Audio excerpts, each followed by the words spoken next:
Okay, just a few technical difficulties, but they should be taken care of. Let me get some announcements out of the way first before we finish up with Chapter 5 today.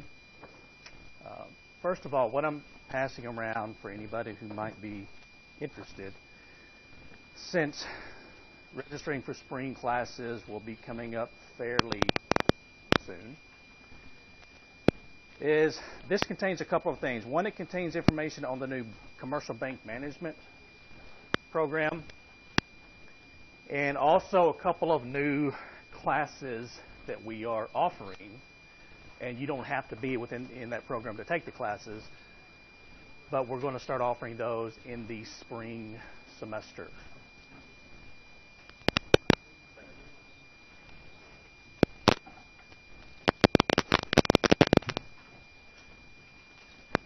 So what you see is we've got a straight finance major, a Bachelor of Arts, a Bachelor of Science. We've got a finance major with a certified financial planning option. And now this is a new one that we're going to be starting in the spring, a finance major, a Bachelor of Arts or Bachelor of Science with a commercial bank management option. And so what this does, this just gives you provides classes in terms of if you want to go into the banking industry, whether you want to be a regulator, a lender, just work for a bank in any capacity, or the banking industry in any capacity. This will put you far ahead of most students graduating with just a finance degree. The reason is most schools don't offer this many bank-related classes. Most of them just offer one, sometimes two. We're offering 5 different banking classes, and the 2 new classes, which you will see down at the bottom, one is Finance 344, which is lending and financial statement analysis. This class has been offered because I surveyed banks in the area, including those on my advisory board for the Center for Banking, and they said we want our students to know more in 2 areas. One is the financial statements and lending area, and secondly is the compliance area. And so you'll see one is Finance 344, lending and financial statement analysis. The other is Finance 354, compliance issues in banking. Now, typically, Finance 334, which is going to be taught in the spring, that is a prerequisite for the other classes. So the way it would work in a perfect world is you take Finance 330 the first semester of your fall semester of your junior year. You take Finance 334 the spring semester of your junior year. You take Finance 537, which is commercial bank management, the fall semester of your senior year, and then you can take Finance 344, 354, the spring semester of your senior year. And there's also on there Finance 350, which is counter threat finance, and that is sort of a anti-money laundering, anti-organized crime, anti-terrorist organization type of financing class. And how do they get their money? How do we stop it? How do you trace money? That type of thing. And then also you can have simply the internship in finance as part of it. So if you internship at a bank, I work with banks to try to get you 3 hours of credit for doing what you typically would do anyway. Or it could be any other type of finance internship, although I would prefer it to be a bank. So if you're interested in any of this, if you go to MyGate and look for classes, you will not see these classes right now, okay? 344 and 354, those are currently going through academic council. So I went to the first reading last week, and they had some changes I needed to make. So I'm making those, sending them back, and so hopefully within a couple of weeks, you will see this. But if you're interested in this, if you would like to talk to me about this more, I'd be happy to talk to you about it. The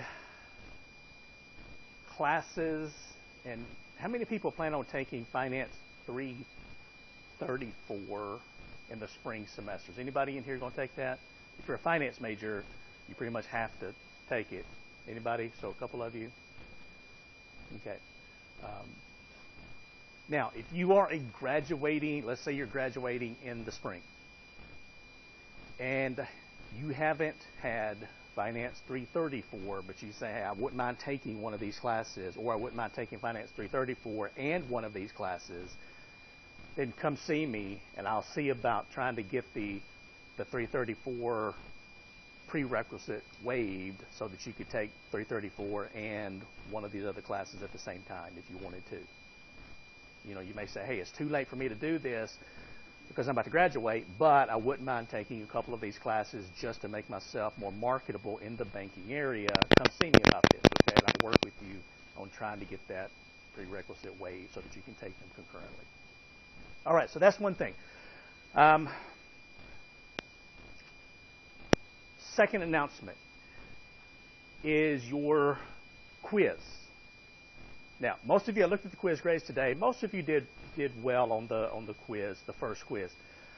I had a couple of people who, actually more than a couple, who for one reason or the other just had some problems with the first quiz, especially a couple of the problems where you had the monthly deposits made at the beginning of the month.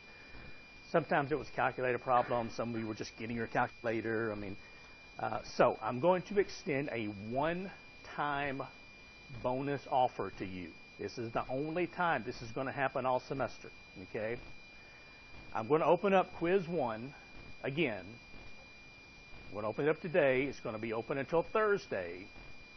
And so if you have not taken it, or if you need to take it again, then I'm going to put an additional attempt on there so that you can take quiz number 1 again, okay?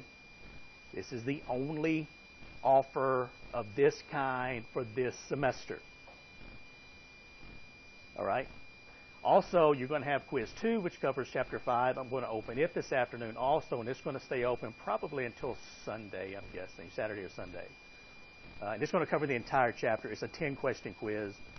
But when it closes, it closes. Okay? Never to be opened again, at least for this class.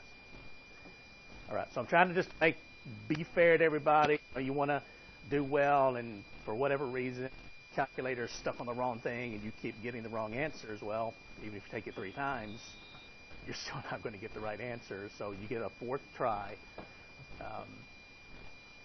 And a couple of more opportunities to make some points. If you go to your Canvas class, typically what I do is I try to offer at least one just small bonus opportunity, and believe me, it's not a lot of points, but it's more of a benefit for you to attend these things than it is the extra points. But tomorrow is the career fair. Okay, it's in the Career Center. It is from, if you go to your Canvas page, you'll see it here, 2015 Career Fair. And this will pop up. It'll take you to the page here. So this is the one we're looking at here, All Majors Career Fair, 10 to 2:30, Career Center, 3rd floor. And this will basically walk you through everything you need to know about, you know, what to wear, what to bring. And what I will do is, if you go to the career fair, I'm going to add 5 points to a test grade, which again, the points aren't the important thing, okay? 5 points is not just a huge deal, although at the end of the semester you may think differently. But the reason this is important is because even if you're not graduating, it's important for 2 reasons. One is it's important for you to at least go over there, meet some people, shake some hands, see what kinds of jobs are available in the areas where you want to work. It doesn't hurt to meet people early, even if you say, hey, I'm a junior. I'm not going to graduate for another year and a half or another year or whatever. It's important for you to go over there and just talk to some people. Maybe you're looking for an internship this summer. It's not too early to start looking for that. Even if maybe you're in a certain area and you don't see those areas listed, go up and just talk to some people. Lots and lots of times I've had students who do this, and I do this every semester. They go over there, and maybe you're in finance, and you talk to somebody at an engineering firm. And they say, well, you know, no, I'm hiring for engineering, but I do know a recruiter in the finance area. Give me your resume, or let me give you a card. Contact me, or I'll have them contact you. And I've had students get jobs and internships by meeting people in other areas at the career fair. So it's just good practice. Secondly, the more students that show up, even if you're just sort of milling around, it looks really good for Murray State. It impresses the recruiters who are here. It makes them want to come back. It makes them think that Murray State's really interested in them, and so they're going to be back. And the more people that are there, the more recruiters that are there, the word gets out, and it even brings in more people and more job opportunities for you. So I think this is important. So just dress nicely, go over there. If you attend the career fair, what I want you to do is bring me back a business card from somebody at the career fair, write your name on the back of it, and bring it to class on Thursday and turn it in. Okay? That's all you have to do. There's also another opportunity for those of you who can't attend this, and that is going to be 1 week from today at 4 o'clock, and I will have a handout for this maybe Thursday. 1 week from today at 4 o'clock in Mason Hall, which is the nursing building, the auditorium. We're going to have a short program on a couple of issues. It's part of the financial literacy program. I'm going to be making a short presentation on credit scores, credit reports. A lot of times there's a lot of false information out there about what hurts your credit score, what helps your credit score, how do you find out what your credit score is, you know, what is free, what's not free, that type of thing.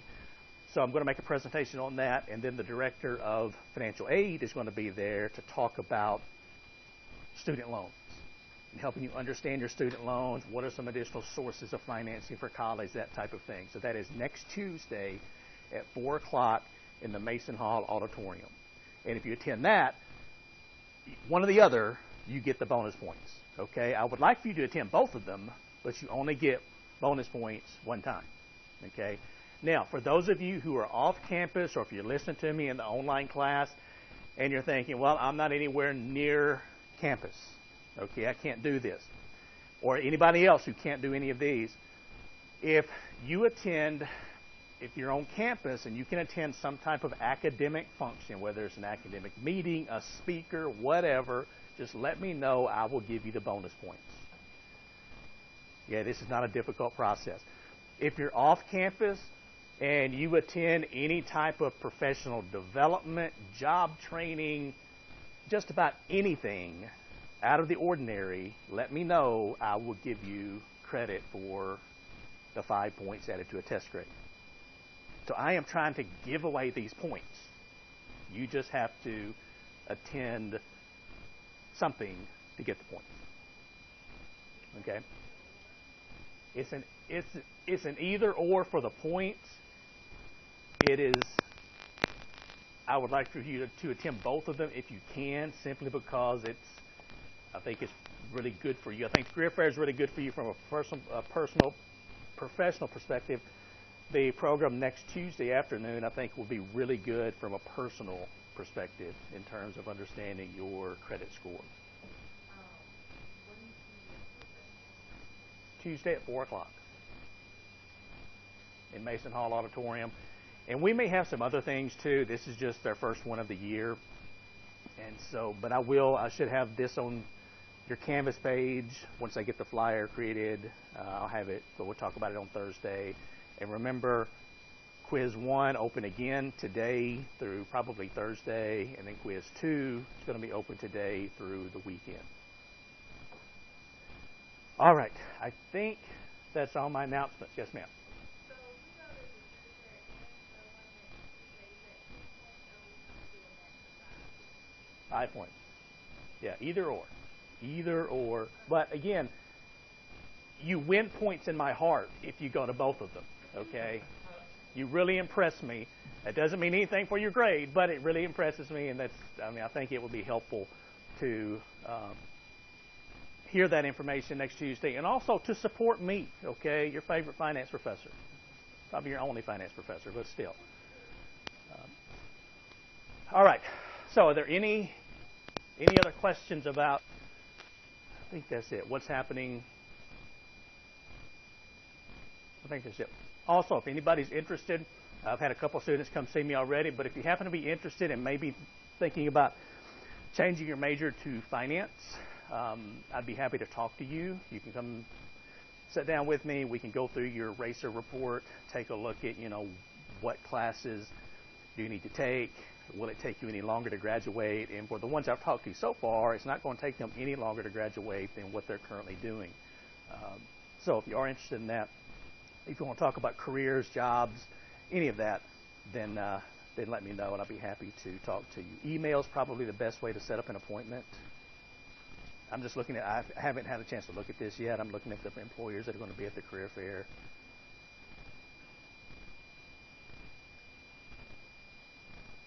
Okay.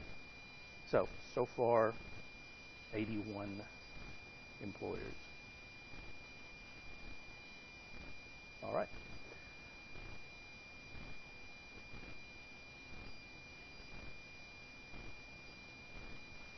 All right, now we are finishing up chapter 5, and I think we left off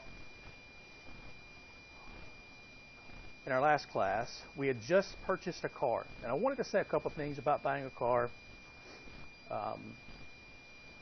We went through and calculated a car payment,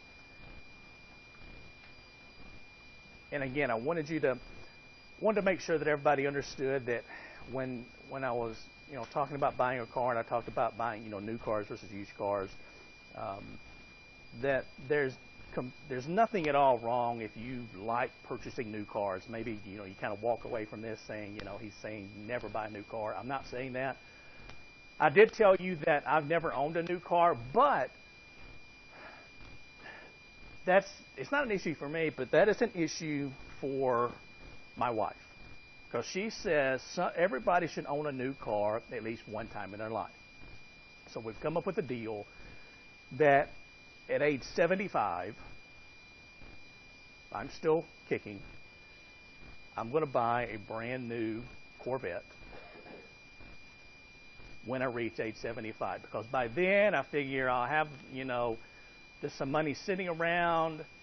It won't be that big of a deal. I can take that hit, that drop in value of the car, and so I will at least own a new car once in my life. Also, we didn't talk about this, but I'm a big fan of, if possible, paying cash for a car. Now, cars, as we talked about, cars are expensive, and not everybody can pay cash for a car, and there's nothing wrong with it if you can't, but I can tell you that if you kind of get over that hump the first time and can pay cash for the first car, and you don't have a car payment, so you can set some money back each month, then it becomes much, much easier to pay cash for your next car, and the next car, and the next car. And eventually, you really get used to not having a car payment, and it's a really nice thing. Okay?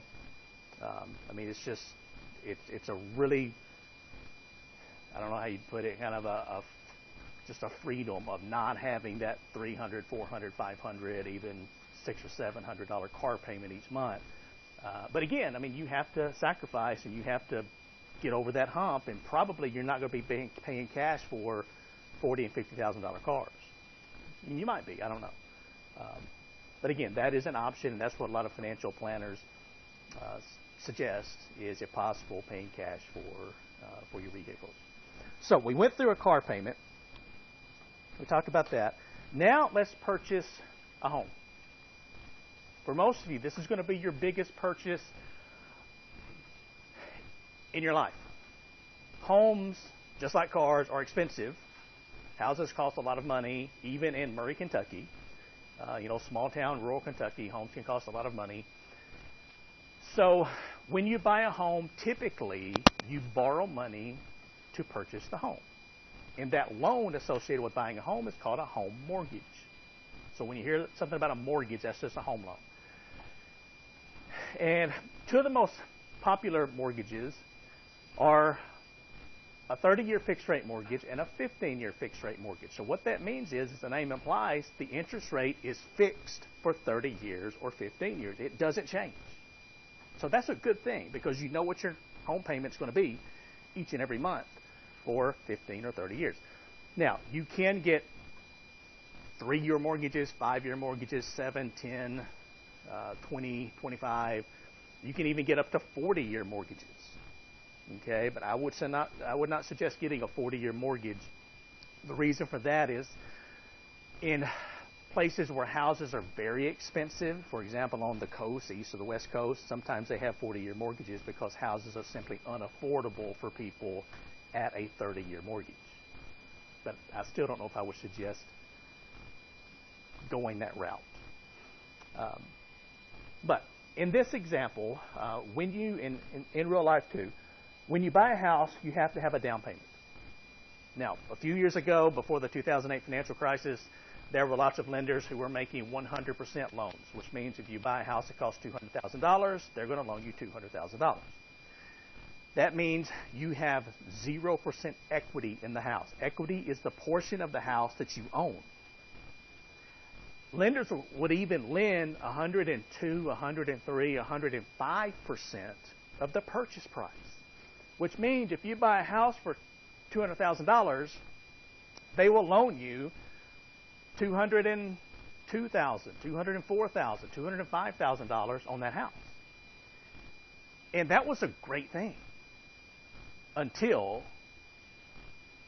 the housing market fell apart. Prices started dropping by 10, 20, 30, 40, even 50 or 60% in some areas. So that $200,000 house that you just purchased over the next year suddenly became worth $100,000. And the bank loaned you $205,000 to buy it. So a lot of people looked at this and they simply said, look, we're never going to get this house back up to what it was worth. While we've handled a $205,000 loan when our house is now only worth $100,000. And so they did what was called a walkaway. And a walkaway simply means you, as the name implies, you walk away from the house. You pack up your stuff, you put the house keys on the kitchen counter, and you drive away. You let the lender worry about it, typically the bank. And so the banks had thousands and thousands of houses to sell. But again, the problem was this $205,000 loan on this $100,000 house, when you sell it, if it's worth $100 and it's a bank foreclosure, the bank probably hopes to get $80 for it. So if they can sell the house and they can manage to get $80,000 for it, they've still got $205,000 loaned against the house originally, so they have to write all of that off as a loss. And so that's why from 2008 to 2012, we had over 500 banks fail in the United States. That was part of the financial crisis. Also, we had a recession. You had a lot of people being laid off work, so even if they wanted to keep making their house payment, they couldn't. And in certain areas, for example, in big retirement areas in Arizona, Nevada, Florida, you had, again, a lot of people simply leaving their houses. You would have entire subdivisions empty. Developers, they'd start a subdivision, they'd have 20, 30, 40, 50 houses built or almost built, and they would simply go out of business, they'd go bankrupt, and they'd have to leave. And then you'd have people move in. A lot of times you'd have simply what you call squatters. These are just people who are looking for a place to live, and they simply pull up to a house. Somebody walked away, they moved in. They had the electricity turned on, they had the water turned on, they had the cable turned on, and they would live in the house sometimes for months until the bank realized, wait a minute, somebody's living in that house. We haven't had a payment in over a year, and that's not the person that's supposed to be there. But then they'd have to go through the eviction process. And so it was a huge mess. So down payments on houses, while sometimes really tough to get together, they serve a lot of purposes. They decrease the chances of walk away. They give you sort of what you call some skin in the game, which means if you put $20,000, $30,000, $40,000 down, you don't want to walk away from that house. Okay? If you've got nothing invested in the house, it's easier to leave. So typically a down payment is 20% of the purchase price. You can have a smaller down payment. The difference between that has to be, typically you have to have PMI or private mortgage insurance if you have less than 20% down, and the private mortgage insurance covers just the difference between what you put down and the 20%. But that's an option, and that's a monthly cost. So until you get down to a 80% loan to value, you're going to keep paying PMI or private mortgage insurance. So let's say that you're going to buy a $200,000 house. You're going to pay 20% down. The interest rate on your house is going to be 5% per year. Now, when it comes to home interest rates, they have been great for a long time. If you're in the market to buy a house, it is probably one of the best times, if not the best time in history to purchase a house because interest rates are so low. Are they going to go up? Yes, they are. Now, I don't know what they're going to be. If you say, I'm not ready to buy a house now, it's going to be 5, 6, 7, 8, 9, 10 years, whatever it might be. They're going to go up at some point in time. And it was not unusual. I mean, back in the early 80s, late 70s, early 80s, home mortgage rates, where right now you can get a mortgage rate for 4%, they were 16, 17, 18%. That's extremely high. And what that simply means is the higher the interest rate, the less house you can buy because your payment goes up. But in this case, we're going to use a nice round number, 5% is your interest rate. And the first one we're going to finance the house for 30 years. So our inputs for this are going to be, if we purchase our house,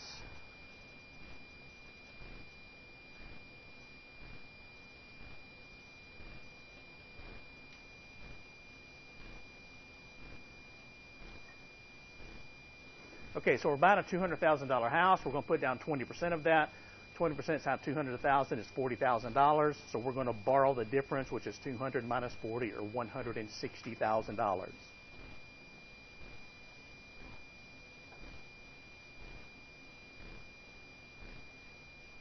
We know our interest rate. Our interest rate is 5%. And we're going to use this for 30 years, so 30 times 12 is 360 monthly payments. And we want to know what is the payment amount. Now, we need to change our calculator to 12 payments per year because you heard the word monthly in there.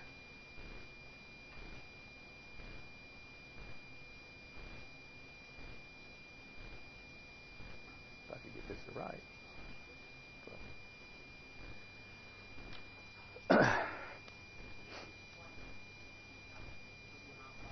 The 160 is the 20% down payment of $40,000 subtracted from the purchase price of the house.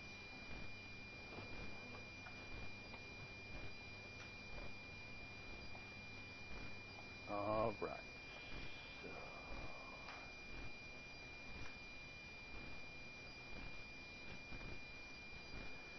All right, let me find my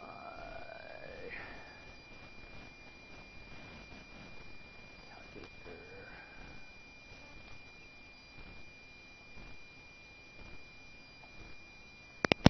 All right, so now I'm going to check my payments per year. Mine is set on 12. If yours is not, you need to change your payments per year to 12. Then I'm going to go through the clear process and simply enter my information. 160 is my present value. 5 is my interest rate, I/Y. And 360 is the number of payments. And I want to compute, in this case, the payment amount. So your monthly payment of P&I, principal and interest, is going to be $858.91 per month. Did anybody else come up with this number? $858.91? Okay. Now, I say that it's principal and interest because, as we talked about with a car loan, this is an amortizing loan, and with each payment of $858.91, a little bit more goes to principal, which pays off your loan. A little bit less goes to interest, but since the interest rate is fixed, the payment doesn't change. It's going to stay the same over the next 30 years. And also, a lot of times with a house payment, you have an escrow account. So, for example, for your property taxes, instead of having to come up with the entire amount each year, a lot of times the bank will simply divide the yearly amount by 12 and add that to your house payment. Or for your homeowner's insurance, they will divide that amount by 12, add it to your monthly payment. So sometimes your house payment will include principal, interest, and an escrow payment. Sometimes it doesn't. But that's why I want to specify this is just the principal and interest portion. It doesn't include taxes or insurance. So 858.91. So let me go back here. And our payment.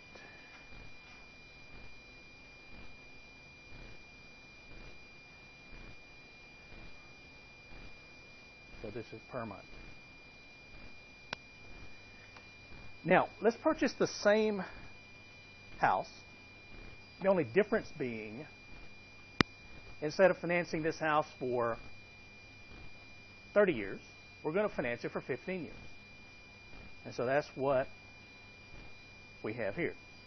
Now, I'm going to make this a little simpler because typically if you finance a house for 15 years, your interest rate is going to be a little bit lower. So probably we should use something like a 4% interest rate. But I'm going to leave it at 5 just to make it simple.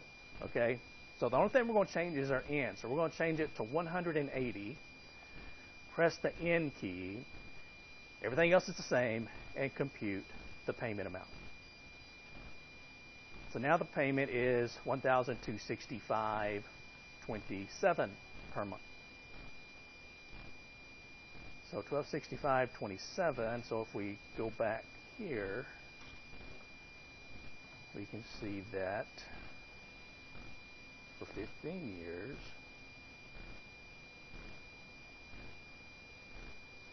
what I say it was, 12.65.27.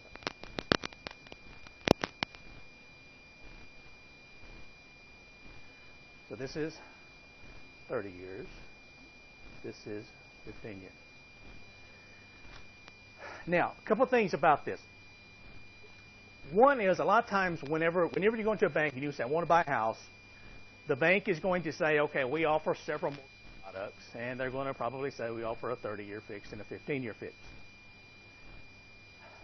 A lot of people, when they see this, I mean, if they don't understand compounding and time value of money, if they think, okay, 30 years versus 15 years, if I buy the same house and I finance it for half the time, then my payment must be twice as much. Well, that's not correct.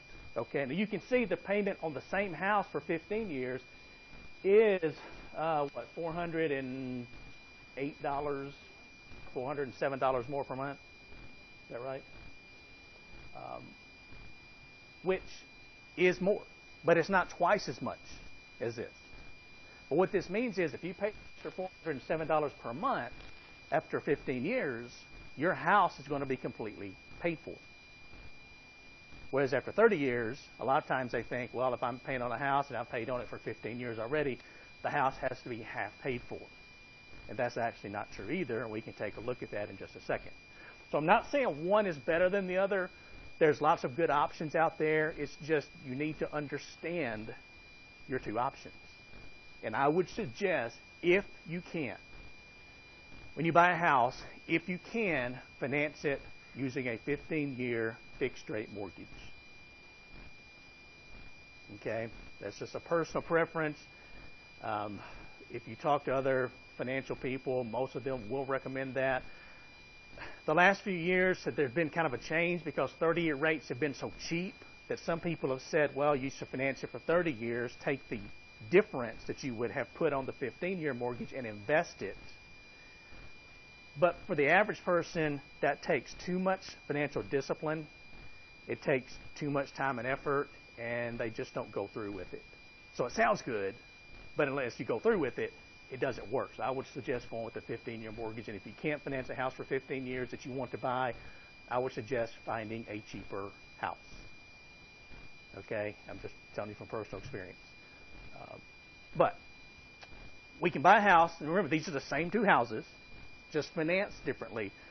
But once we've done this, what we can do is, let's bring this back up here. We can use our information about our amortizing loan to create what's called an amortization schedule. And this is an amortization schedule. This is in your book. Now, this is a really simple one. This is a 3-year, one payment per year loan amortization schedule. And so what this shows you is it shows you the beginning balance on your loan at the end of the year, how much your payment is. This is the very first payment example that we went through back several slides ago. So you're paying $58.20.50 per year. How much of this total payment goes to interest? How much of this total payment goes to principal, which pays down your loan? And how much do you owe after you've made the first payment? And then this number jumps down here to year 2. This is how much you're starting with year 2. This is your payment, stays the same. This is how much of the payment goes to interest. Notice less goes to interest with the second payment, like it should. And this is how much goes to principal. More goes to principal. But notice the payment amount stays the same. It's just the percentage that goes to principal and interest changes. And then this is how much you owe after the second payment. And then we go to the third payment, and it's off just by 1 cent due to rounding. But this is an amortization schedule. If you have a home loan, a 30-year home loan, instead of 3 of these, you would have 360 lines on this. Okay, I would not suggest doing that on your financial calculator. I would suggest going to a amortization schedule, type that into any search engine. You'll come up with 100 of them. You can put the numbers in. In 2 seconds it'll be done. You can print it out, and it will show you with each loan how much goes to principal and interest. But we can do a simple one with our financial calculator. So let me show you how to do this using your financial calculator. So we're going to go back and use the information found here for the 30-year loan. Okay, so what I want you to do on your financial calculator is get back to the 30-year loan payment. Now for mine, I'm just going to change my N to 360 N, because I've already got the $160,000 and the 5% in there, and compute the payment. So this is where I want you to be before we go any further. Because to calculate an amortization schedule, you have to have a loan payment calculated. So is everybody here? All right, now we've got our loan payment. To access your amortization schedule, it's going to be right above the present value key. It says AMORT. So if we press our second key, once the payment is showing, second, and our present value key, you're going to see P1, and if you happen to press your down arrow key, you'll see P2.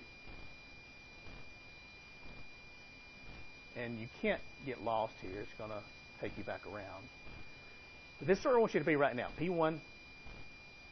Now, the letter P here, this sometimes gets a little confusing for students, but the letter P represents either payment or period. It doesn't matter. It can represent either one. They mean the same thing in this example. P1 is the beginning. So if we want to look at one single payment, we're going to set P1 and P2 equal to that payment number. If we're interested in a series of payments, for example, payment 1 to payment 12, we're going to set P1 equal to the beginning of the series, P2 equal to the end of the series. And let me give you an example of this. For example, the first payment. Let's say you have purchased this house. You bought the $200,000 house. You bought $160,000, and you've written your first check, $858 and whatever it was. And you're thinking, I am on my way to the American dream of home ownership. Well, we can see how much of that first payment goes to principal and how much goes to interest. So what we're going to do is we're going to set P1 equal to 1. If yours is not set to 1, just press the number 1 and then press the Enter key. Then press your down arrow key, and we're going to set P2 equal to 1. So 1, and then press the Enter key. So what this means is we're going to show the principal, interest, and remaining balance after just payment number 1. So now if you press your down arrow key, it's going to show you the information related to your loan. It's going to show you the remaining balance after you made the first payment. Remember, we borrowed $160,000. It's going to show you of the $858, $192.25 went to principal to pay down the loan, and $666.67 went to interest because you're using somebody else's money. So you can see most of your payment goes to interest. Very little goes to principal. So that can be a little depressing sometimes. Well, what I said was with each payment, though, more goes to principal and less goes to interest. So let's say now you've just made the second monthly payment on your house. And you're thinking, okay, the first payment, I didn't get very far on principal, but the second payment, I'm going to cover some ground now. I'm going to start paying this loan off because more goes to principal. So we can take a look at that. We can work our way back to P1. And since we're just interested in the second payment, we're going to set P1 equal to 2 and P2 equal to 2. So 2, enter, and then down arrow, 2, enter. So now if we press our down arrow key, we can see after the second payment has been made, we owe $159,614. And of the second payment of $858 and some change, $193.05 went to principal. Now, how much was it last time? It was $192 and something, wasn't it? So basically about 70 cents, maybe more, went to principal. And notice this was $666.67. So now less goes to interest. It's not much less, but it's less. So I didn't lie to you. It's just that the process of more going to principal, less going to interest, when you space the loan out and you amortize it over a 30-year time period, it takes a long time for most of your payment to go to principal. For example, we can look at the first 12 payments using our amortization schedule and see how much total we've paid. So if we go to P1, if we set P1 equal to 1 and then enter, so we want payment 1 to payment 12. So we're going to set P2 equal to 12. So now you've made payments on your house for 12 months, $858 and change each month. You've written that check. You've paid a total. Well, your balance is going to be $157,639. You paid a total of $2,360.58 on the principal, paying down your loan, and you paid a total of $7,946.39 in interest. And a lot of people look at this and they say, wait a minute, there has to be something illegal about this. Okay, well, there's nothing illegal about it. Just think about how this works. When you first bought the house, you borrowed $160,000 of the bank's money.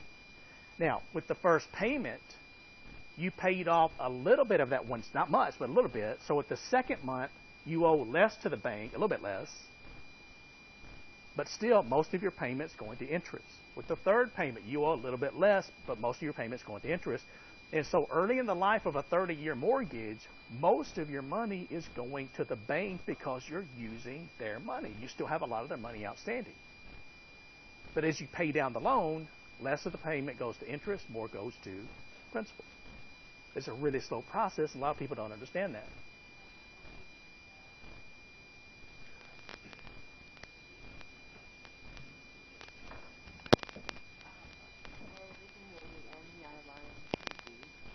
Let me see it for just a second. Let's see here. Yep, so that's right. Probably clear. So 160 doesn't got 360 in 5 SSY compute payment. Now, once you're there, then you're going to go to the amortization schedule. Second, amortization, 1, 12. So now if you press your down arrow key, remaining balance, how much total you paid in principal, and how much total you paid in interest. Yep. I think that may include payment. Okay.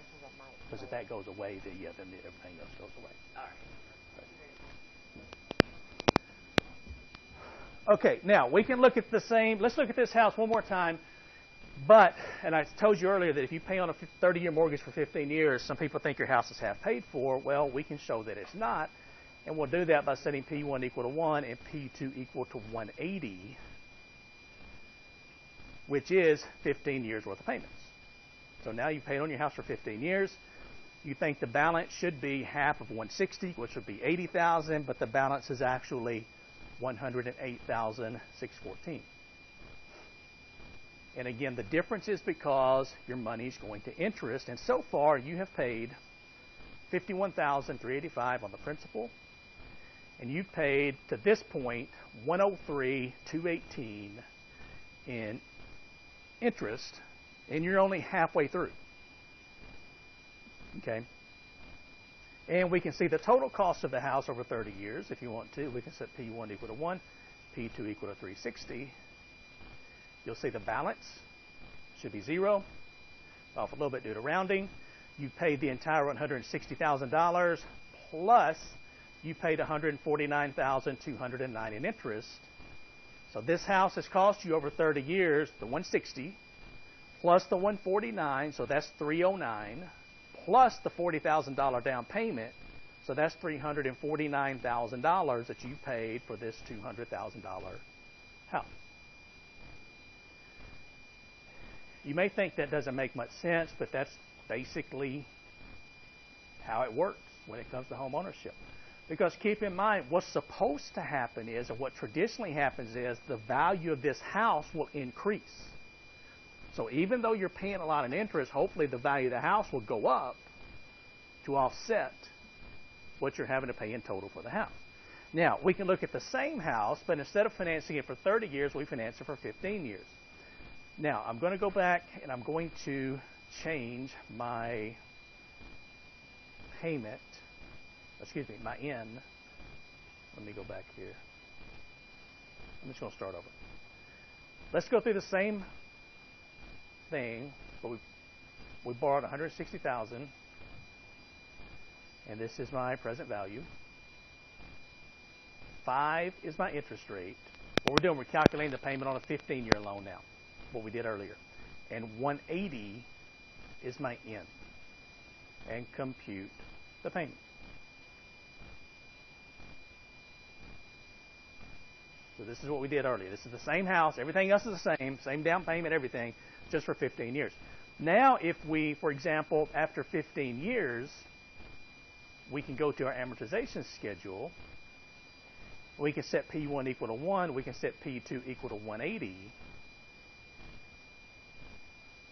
And what this shows you is, if you press your down arrow key, after 15 years, your house is paid for, 0 balance. You paid the 160,000, and you paid $67,000 in interest. So you've saved approximately $82,000 in interest financing the house for 15 years instead of 30 years. And remember, after 15 years, you've saved the interest plus your house is paid for. With the 30-year mortgage, after 15 years, you still owed $105,000 or so on the house. But again, you have to come up with the additional $400+ per month. So for some people, there's not $400+ per month left over to pay you on a 15-year mortgage. So you're saying, well, this sounds great, but I just can't afford to do that. And that's not unusual, especially when you first start out. But what I would suggest doing is, if you think this is a really good idea, I'd like to have my house paid off faster, but I've got a job where I'm paid on commission, and I'm not sure what my monthly paycheck's going to be. Or maybe things are tight, and if I have a financial emergency, I won't be able to make that 15-year house payment. What I would suggest doing is you buy your house. If you're worried about the 15-year payment, finance it for 30 years. So you got your house payment, 30-year house payment. But with each payment, if you can, go ahead and finance the payment for 15 years and pay the difference on the principal. So typically with a house payment, you can either do this electronically. You may have a coupon where you can fill out additional principal payment, whatever it might be. But you send that in. If you make the extra payment each month and you don't miss any, you will pay for your house in 15 years instead of 30 years, even though you've got a 30-year mortgage. And if something happens, and for example, you can't make that additional principal payment some months, you just make your regular house payment, and then the next month, if things get better, you pick back up, and your house is still paid for way before 30 years. Does that make sense? Everybody kind of follow me here on this? So this one example could save you $82,000. Okay? So I think on the first day of class, I've talked about we're going to discuss ways where you can save hundreds of thousands of dollars. This is one decision that could save you $82,000. And over a lifetime of doing this, you could save literally hundreds of thousands of dollars. Yes, sir. Will that affect the interest rate, like as what you just said? Took out, finance your house for 30 years, mortgage payment, and you paid it off for 15 years. Would it affect your mortgage rate, like, for the better if you got the 30 and paid it off for 15 as opposed to just doing 15, 20? Well, actually, that's a good question. If you get the 30-year mortgage, you're going to be paying typically a little bit more interest on the loan. Okay? But what you would do is you would calculate the 15-year payment based on your 30-year mortgage interest rate. And then the difference, in this case, the difference is found, for example, that's what we found here. So you would simply pay the difference between $1,265 and $858. But you're still better off with 15-year mortgage. If you could do the 15-year and you're not worried about making the payment, then you're going to get a slightly cheaper interest rate. So yes, you would be a little bit better off getting the 15-year. But what I'm telling you, showing you here is, if you're not sure you can make this payment each month, if you get the 30-year loan, this is your payment, but pay the difference additionally in principal each month, and you're still going to have your house paid off in 15 years, but you are going to pay a little bit higher rate of interest because you've got a 30-year mortgage. Now, the thing is, most people, when they buy a house, they're not going to stay there for 30 years. They're not going to stay there for 15 years. But what you're trying to do, you're trying to build up equity in the house. So you pay down your loan, plus hopefully your house goes up in value, so when you sell it after 3, 4, 5 years to buy another house, you have money that is created, what we call equity, and you can then pay that down on your next house, which means you have to borrow less. And so even if you're buying and selling houses, you're creating more equity, hopefully. You're borrowing less money, so eventually you might be able to simply buy, sell one house and pay for the other house in cash because you've been building up equity over 15, 20, 30 years. What happens is when you buy a house and it's expensive and it's nerve-wracking and it makes people just crazy, first of all, you got to find a house. Then you've got to wade through all of the mortgage options, which is very intimidating. And what I've seen most people do, I've even been guilty of this myself, when you're looking for a house, you try to find the perfect house. You want the house that's going to be great for you when you're single. You want the house that's going to be great when you get married. And then the house that's going to be really good when you have kids, little kids, and then teenagers. And then the house that's going to be really good whenever your kids leave home. And you're thinking 20, 30, 40 years in advance, not realizing that on average, people own their homes for less than 5 years. You don't have to have the perfect lifetime home. Find a house that's going to fit you over the next 5 or 6 years, and then worry about the other things later. Okay? You probably don't need a 5,000 square foot house when you first graduate from college as your starter home. That's what I see a lot of people wanting to do. Well, you don't need that. Or you want the house maybe that your parents have. And they've worked for 30 years to have a house like that. Okay, so you have to kind of keep all of this in perspective as you go through this home buying process. All right, so does that make sense? Everybody kind of follow me here on buying houses, financing houses, amortization schedule? Is there going to be an amortization on the test? That's a good question. There will be an amortization schedule on the test. I mean, on the, yes, you will have a simple For example, what I might ask is something like,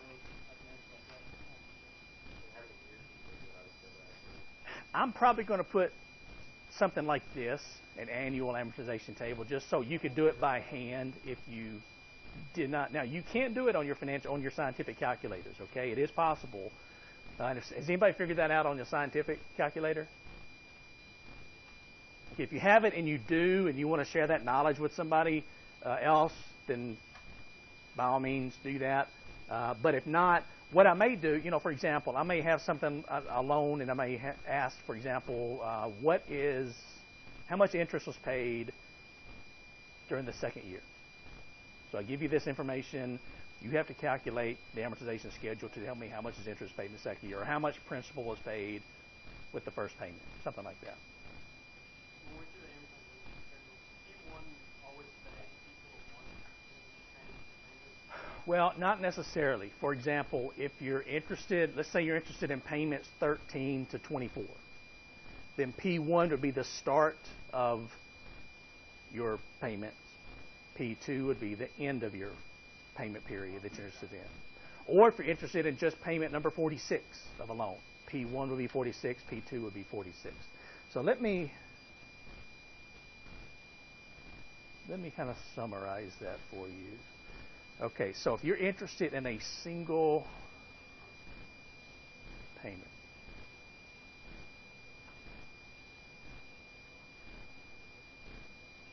we're going to set P1 and P2 equal to the payment number. If we're interested in a series of payments,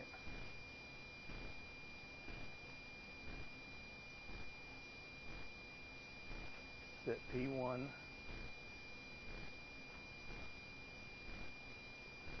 equal to the beginning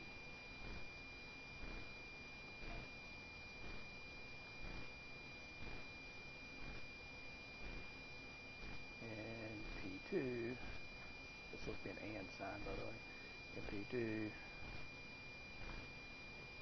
equal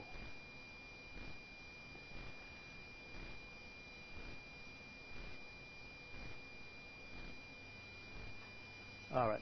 Very messy, but gets the job done. So single payment, P1 and P2 equal to that payment number. A series of payments, P1 equal to the beginning of the series, P2 equal to the end of the series.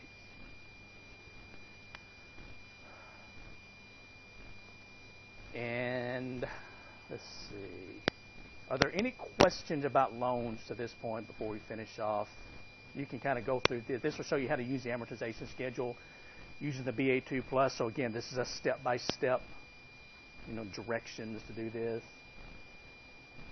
This takes you through what we just did with payment 1, payment 12, payment 180, whatever.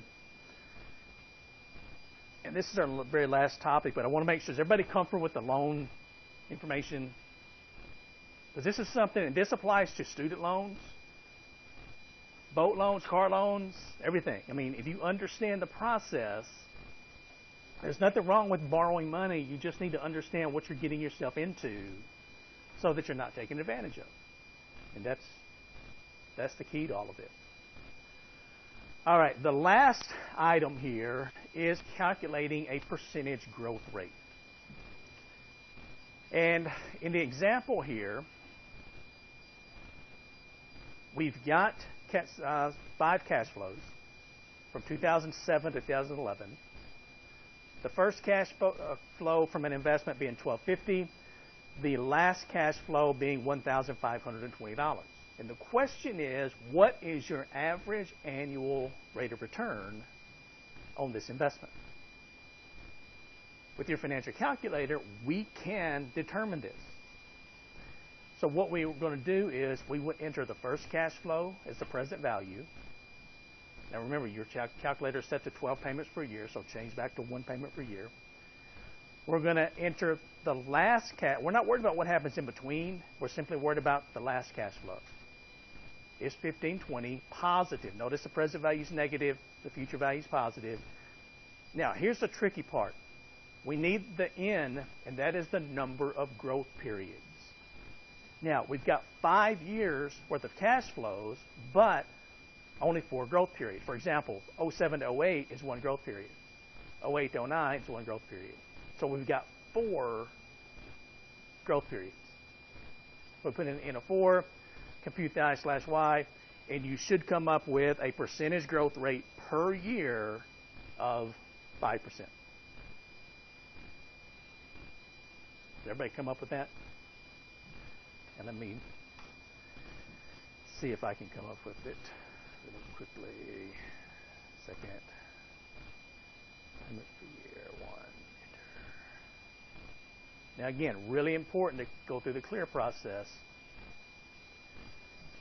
All right, so 1250 negative present value.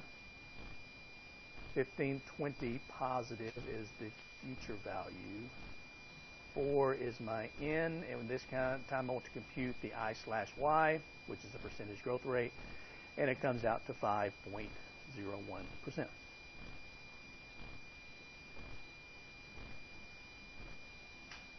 And that should be all of chapter 5. So, questions about chapter 5? We're going to move ahead. We're going to jump ahead to chapter 8 next, okay? Then we'll come back later and hit chapter 6 and 7. We'll go ahead and jump ahead to chapter 8. Now, a couple things about this. One, you've got your 2 quizzes that we open. The second quiz is going to have 10 questions. It's going to cover all of chapter 5. So it could be any of the calculations that we did. It's going to be all calculations, all 10 questions, or all 10 problems. You can take it 3 separate times with your highest grade counting. Okay? Remember the career fair tomorrow. Presentation next Tuesday. If you have any questions about anything, come see me. Otherwise, have a great day, and I will see you back here on Thursday.